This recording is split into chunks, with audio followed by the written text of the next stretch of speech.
the day before the shortest day of the year, so it's going to be I've not got a lot of daylight obviously anyway. The Lochen is absolutely frozen and I've had to wade through freezing cold water, hence the welly boots on, but I've come out just to have a play with this, to be perfectly honest, and I've done another review while I've been up here as well. It's a gorgeous spot. I've measured out, we've got 50 meters down to that gate, so I'm going to do a little range test with this one, and this is the KF600. Now this thing is awesome looking. I just love the look of this. This looks like it's out of a 1960s sci-fi movie. It is really super cool. I really do like it. It's got two downward facing pods and motors at the back, and it's got two upward facing ones at the front, and a lovely little sort of landing skid on the back, and then the front arms actually have little rubber bits on them for landing as well. It's got a battery condition here, it's got a proprietary battery in the back here, and I'll run through all the spec and everything we get with it when I get back to home, because it's blinking freezing this morning. I've got blue hands, as you probably see. You've got LEDs on it which are absolutely awesome. Look at those, they're really nice and bright, and we've got a battery conditioned one here as well. Now you might notice as I turned it over there's something here, a little sinister thing here. It's got an optical flow system which obviously points down at the ground and picks a spot, and that's where it will hold its position, so it doesn't need any satellites or anything. It's not a GPS system, which means it works indoors as well, which is really good. But this one has an option on the app that you can actually use the downward facing camera to actually film with as well, so you've got a full downward facing camera. Got a little camera on the top here as well, so you've got your normal sort of FPV camera, and this camera actually tilts as well. It goes either fully level or actually points down, I don't know, is that 30, 45 degrees, something like that. Anyway, you'll see. So that would look pretty cool. I'm pretty sure we're going to get the props in shot, because that's sort of where that's heading straight through, because the arms, they've gone for design really, probably, rather than filming. But I'm sure if you tilted it down a bit, you'd be able to get them out of shot. But I'll leave it level for the first bit of the flight. Really nice looking quad, and it just feels quite robust as well. Sort of these arms are really nicely built, and it's pretty well put together as well, I would say. So that's the quad all done. Onto the antenna. This is the normal one that they've been bringing out now, a copy of a big major manufacturer, as you might well notice, but it doesn't feel anything like the quality. It is a sort of budget price thing, but that doesn't alter that I still love my original budget price quad from 3.5 years ago, the Tarantula X6. I loved that quad, and that was only like 35 quid, something like that. So they are good, and they've got so much better with what we have on them now, and the flight lengths are amazing as well. We've got two very fake antennas here. Don't even know why they bothered to pop them on, but obviously if you want to look cool and distract people when you're out flying, perhaps that's what you do with it. Everything's marked up on the transmitter, which I really like, and I think that's especially good if you're new to flying. We've got speed control here. It always starts in low rates, and it's got 3 rates. Click it once into intermediate, click it again, it goes into high rates. We've got a flip button here. Press this one and choose a direction of flip, so forward, backwards, right and left. You've got your trim buttons here clearly marked, left, right, forward and backwards. You've got a reset button here, so you press that and that resets the actual transmitter. The other way I've done that, if you've not got one of these, just take the batteries out and put them back in. That will invariably do it. And we've got start and stop, we've got the auto takeoff here and auto land as well. The priming of the motors, I've just done another review, I'm not too sure. I think it might be that way. We'll soon find out when I get going, or it might be that way. To set it up for headless mode, you can calibrate it if you want that way. I don't really fly headless mode much, but there is a headless mode on it, and I'll just show you how that works, but I'm not really overly impressed with headless mode. I never found a real application for it. And to calibrate the gyros, put it on somewhere flat and then pull the 2 sticks down and to the right. I'm pretty sure that's right.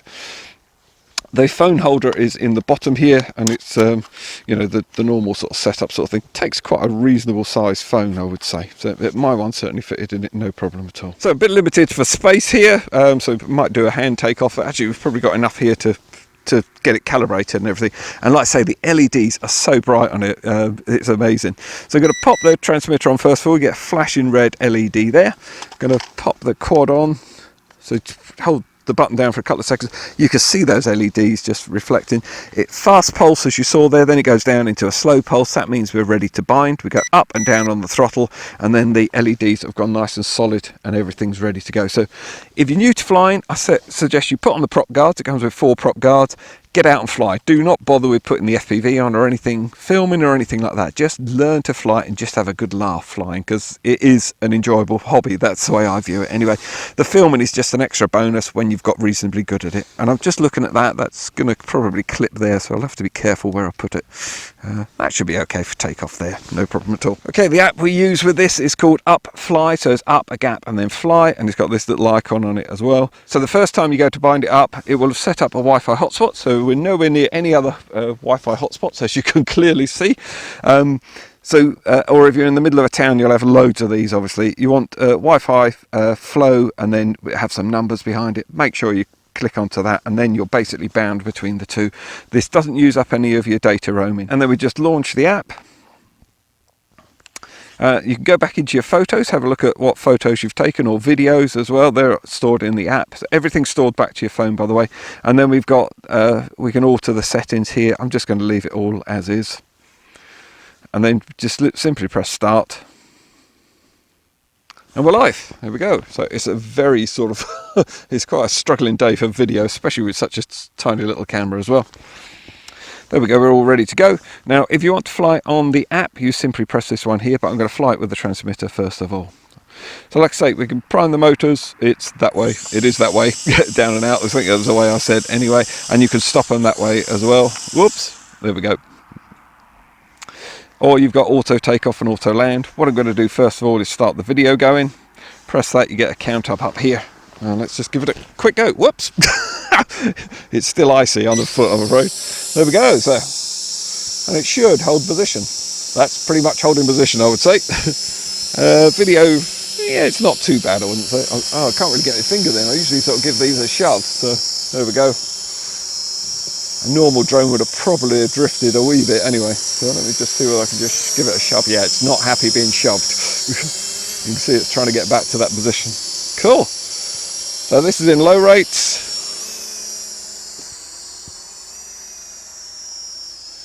Oh, nice flight. Actually feels just nice on the sticks.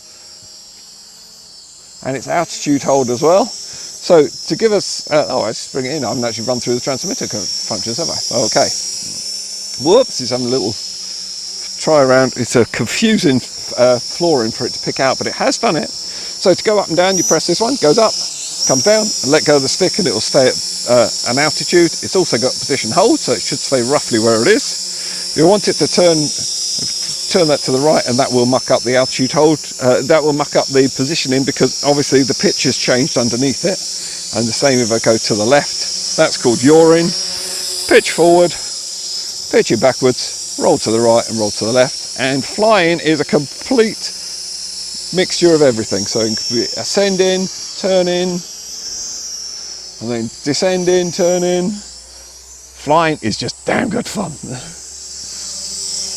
Actually a nice little flyer, really nice. Well, you can see the lock-on out there as well. Probably not a good place to do a range test. I don't know what happens. It will just drop out of the sky if it runs out of range.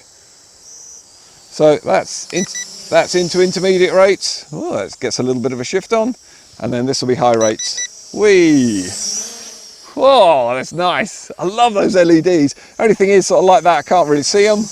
But apart from that, I couldn't, anywhere else you can sort of see them. They're even making the props change colour. You can just see a little bit on there. Okay, so that's cool. So I'm just going to bring that down.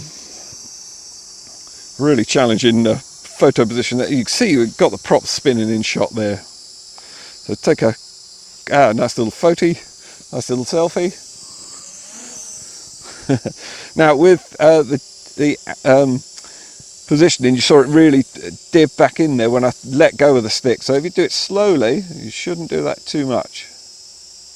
There we go. That's it. And just let go gently. Oh no, it's quite, yeah. It's because of it's trying to position all the time. That's just the way it does. Let's just do a quick, let's start that video again. Let's see if we can do a posh orbit, shall we?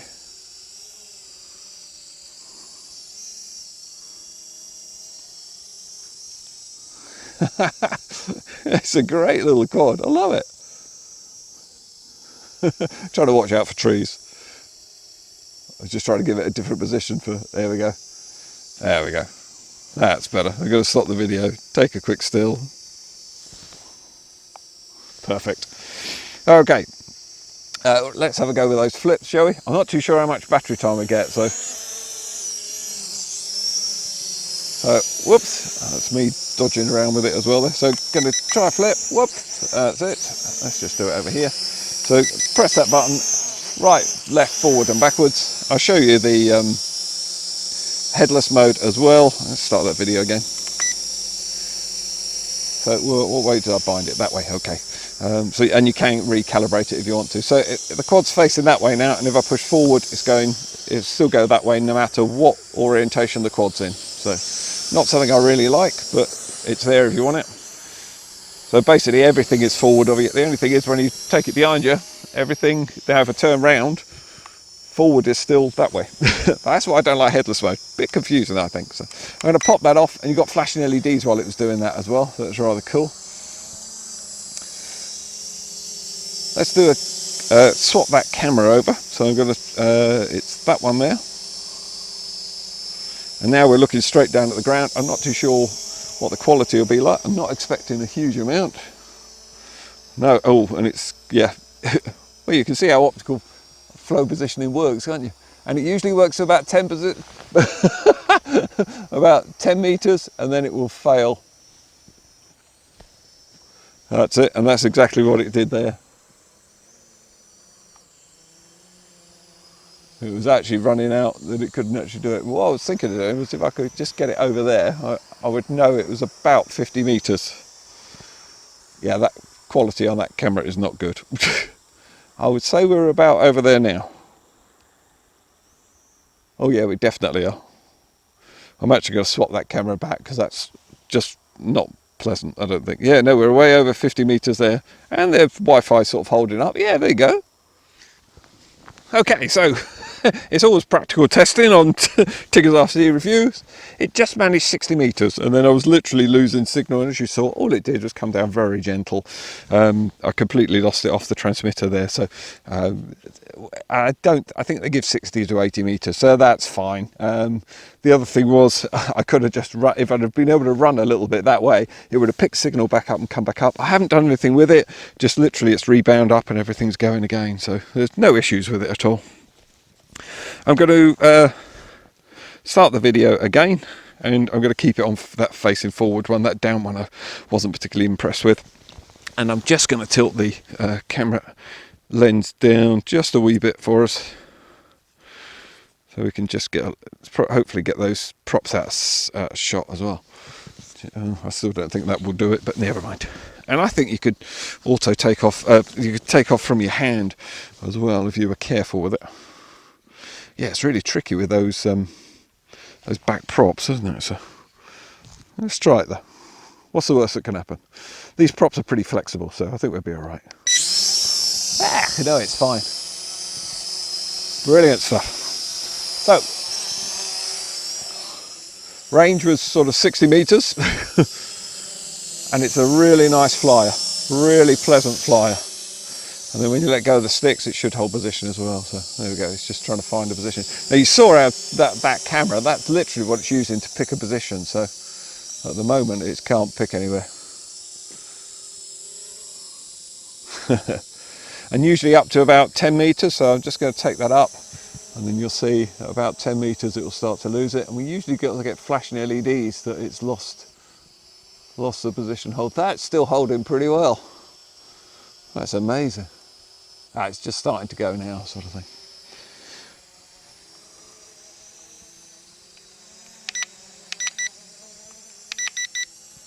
There we go, I just put it up into high rates. It's a nice little quad, love the way it flies. And we can also fly this on the app as well, which is rather cool, and I'll just give that a go next, I think.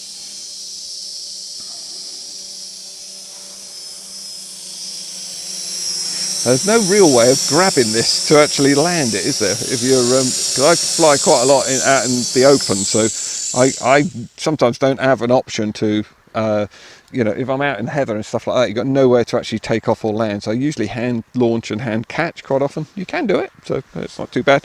The props are pretty flexible anyway. All it would do is just give you a little bit of a warning shot there, I think. I don't think it would slice you in half or anything. So I'm going to turn off the transmitter, and then I'm going to just fly on my phone now. Because I've turned off the transmitter, we've now got flashing LEDs that we completely lost signal, and we've had a fail, and again it would just do that gentle come down. I couldn't see whether the LEDs were flashing over there because obviously I was above it. So I'm just going to pop that down somewhere where we know we can get a lift off again. I'm going to turn on the controls on here, and then we get the controls up here. And now you can have this as a right hand one if you want, and actually that's a really disastrous place to put that. Let me put it there, and you can actually see what's going on. The screen isn't the best in the world, the camera isn't the best in the world. It's a fun toy thing. I think that's exactly what it's aimed at. You can see all the controls now. All the starts in 30%, and we can up that to 100%. We've got our extra settings in here, so let me just try and, there we go. So we've got headless mode in there. We can calibrate it as well, like we did on the other one, so you don't actually need the transmitter with it. You could do everything in here. You've got auto takeoff, auto land, and you've got an emergency stop button on here as well. And that one I think is the gyro one, but we'll have a play with it as we get up and away. So I'm going to start the video again, and we've got gesture mode on this. I don't know why gesture mode is, I don't understand it, because you can start and stop your videos, but there's quite a few apps that have gesture modes. But we'll just have a quick play with that as well. And then let's just auto take off. I've got really cold hands, which is probably not going to help it. I'm actually going to up the rates as well. That's better. I think it was quite docile in 30% now. Let me just show you that. Yeah, that's really not doing a lot. So I'm going to put it into, yeah, even 60 is not much, and up into 100 is better. Like I say, my hands are really cold, so they're quite slippy, so it might not work quite so well with it flying. Having said that, it flies quite nicely.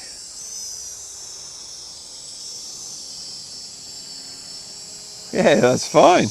Cool. Oh, got flashing LEDs, so we're low on battery.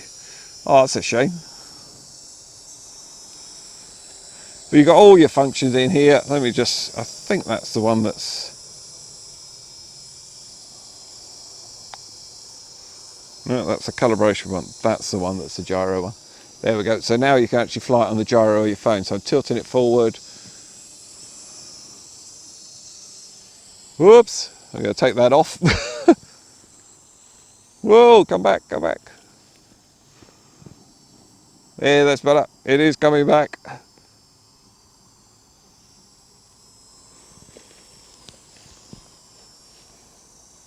Oh, that is really slow. There's a tiny bit of, oh, it's hardly any breeze. You can see my breath. Oh, it is slightly blowing that way. Yeah, so the app is very, very slow. Whoa. Yeah, that is on 100%. That really doesn't want to do much.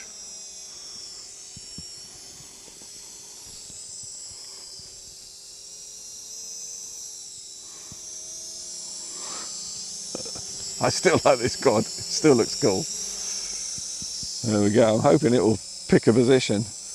Whether or not it can because the batteries are so low, I don't know. So I'm going to stop the video. And then let's do this gesture. Oh, you've got to be within about 1 metre of you. I think it is for the gesture mode.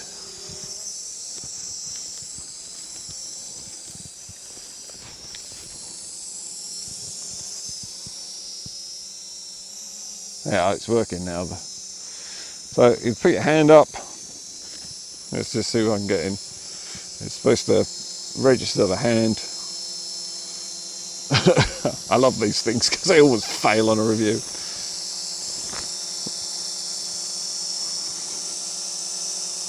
No, it's going to do nothing. You can actually do it, hold your hand up, and that'll start. Oh, there we go, we've got a countdown for the video, so now you can do all your silly things of your jumping and everything. Ah, it did work, it did work. I put my hand up, I think that'll stop it. Does it? No. So what's the point if it doesn't stop it?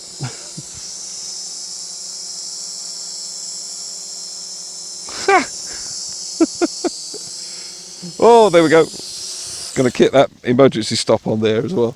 Yeah, gesture mode's not one of my favourite things, as you might well have noticed. The app, I know I've got freezing cold hands and everything, but the app wasn't the best way of flying, I must admit. So I would certainly give that a bit of a wide berth, personally, I think. Okay, so I'm going to run some indoor footage because everyone had gone out and it was dark outside, so I thought I would just have a go indoors, and it actually flew really nicely, and obviously the optical flow positioning works. Now if you notice later on in the footage you get flashing LEDs. That's not because we're low on battery or the fact that I've gone into headless mode. It's that when the optical flow system can't pick something up, it flashes the LEDs that we're actually, it can't hold position. When I flick the light back on, you'll notice the LEDs stop flashing. Talking about the LEDs, I mean, I love them on the bottom. I think I really like the design. I like the whole fact that somebody's come up with a bit of a different design, and the way it's manufactured I quite like. Practicality wise, props facing downwards, grass, ground coming up, stuff like that, possibly not the best in the world, but actually it's, yeah, that doesn't worry me too much. It's not the most expensive thing on the planet, and it actually looks really cool. So sometimes you have to pay a little bit for that and sacrifice something for it. I guess that's what they thought. The LEDs on the top here are not battery conditioned ones. They're just literally some green LEDs they put on the top so you can see them from above. I thought they were battery ones. I did say that earlier and I apologise for that. Talking about the battery, it's proprietary battery. But the good news is this manufacturer has actually brought out a load of spares to go with this. Spare motors, spare props, prop guards, charger and spare batteries as well. So I'll put links down in the description to everything. We've had some manufacturers that bring out a quad and you can't get a battery for love nor money. You have to buy another quad, which is absolutely ridiculous, I think. And it charges up, simply plug this into here, and then you've got a USB adapter here, so you can literally charge it up, and a power bank when I'm out and about. That's what I do. In your car, obviously your computer or your laptop, or your mains adapter for your phone will do it as well. Basically any USB power point. The battery bay, it slides in. It's a little bit tight in there, but it's getting a lot easier, so you just have to put it in 2 or 3 times and it actually just gets a bit easier. The other flights I did at home, it was so dark, honestly you would have just seen little flashing dots in the sky and nothing else. I managed to get the range, was about 60-70 meters, and then it starts to drop out the sky. I just legged it towards it, and then I managed to recover it this time. I did have 2 or 3 incidents because it really was getting quite dark and I was still trying to fly because I was just playing. I did have a few incidents with it and it hasn't damaged anything on it at all. I think you'd probably have a job damaging anything because the props are so flexible. I really don't think they will damage, but if you're new to flying, like I said in the review, do not bother with your FPV and everything. Just get out and learn how to fly. Have some fun doing that because it's actually really good fun. The camera is just another like add-on as far as I'm concerned. We do have prop guards with it that come with it, and they do exactly the same on the back as well, so that will protect up. Put those on if you're new to flying. You will save anything around you, hopefully, but make sure you're flying safely, especially if you're new to it, and also you're not going to damage your props, so that will save those. You get 4 spare props, as you can clearly see. Now on most quads you can swap a front right to a back left and a front left to a back right. These ones you can't. You've literally got a spare one of this one, this one, this one and this one, because of the orientation of the props, and also the way they're actually designed. So just bear that in mind. I honestly don't think it'd be a problem, and you can get spare props for it as well, which is really good. The transmitter worked really well. I liked flying it on the transmitter. I didn't get on particularly well on the app, but again, when I came back home, I did fly it in the garden under sort of floodlights and had a play around with the app. My hands were warmer and the app worked a lot better, but it's still not as fast. And you could fly it just on the app, I suppose. I've done it on other quads, but actually the transmitter, I think, in this particular case, beat it. But you'll have to try that out on your phone when you actually give it a go. The transmitter's so small in comparison to the actual quad. If you've got to carry that around with you, just popping that in your bag as well really wouldn't be a problem. Now flight time out of it was over 11 minutes, and like I said, I've had 4 flights I've done now with it, and it was consistently over 11 minutes. Now I think that's pretty good out of something like that. Oh, and the camera at the bottom as well, the actual quality out of that's pretty good. I don't think it's far off that one, which I'm amazed at because it looks totally different. It certainly comes out at 720p as well, but it just looked a bit of a narrow depth of field. I haven't managed to get any more footage, apart from I did have a little play, which you'll see in the indoor stuff, with just literally getting the LEDs bouncing off the floor, which was quite cool fun. And it's so easy to flick between one and the other. You could have a play with it, certainly. So all in all, what do I think of it? Well, I like it. It's different, it's a bit funky and just a bit radical looking, so I quite like the look of it. Whether it's for you, I don't know. You'll have to have a look. There's a lot around this price range, and I'll put some links in description to the ones you could possibly go and have a look at. Do hope you've enjoyed that one. We've got Christmas coming up, so there's bound to be some more videos on the way.